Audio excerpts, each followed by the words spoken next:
গগো স্পৰ্টছৰ সমূহ দৰ্শকলৈ অসম সাঁতোৰ সংস্থাৰ তৰফৰ পৰা মই ইংৰাজী নৱবৰ্ষৰ শুভেচ্ছা জনালোঁ।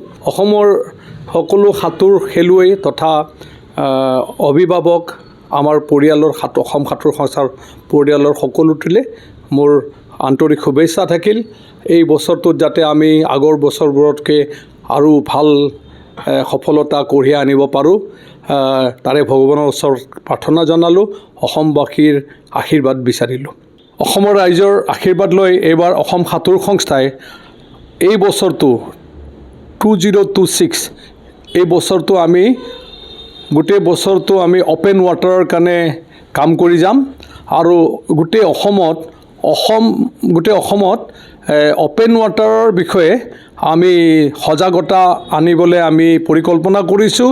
অসমত অপেন ৱাটাৰ বহুত ব্ৰহ্মপুত্ৰত আমি নৈপৰীয়া মানুহ, আমাৰ নৈ উপনৈ সকলোতে আমাৰ সকলো জনসাধাৰণে সাঁতোৰ কৰিব জানে। গতিকে আমি অসমবাসীৰ সাধাৰণ ৰাইজত সাধাৰণ মানুহৰ লগত এইবাৰ আমি সাঁতোৰটো আগবঢ়াই লৈ যাবলৈ চেষ্টা কৰিম।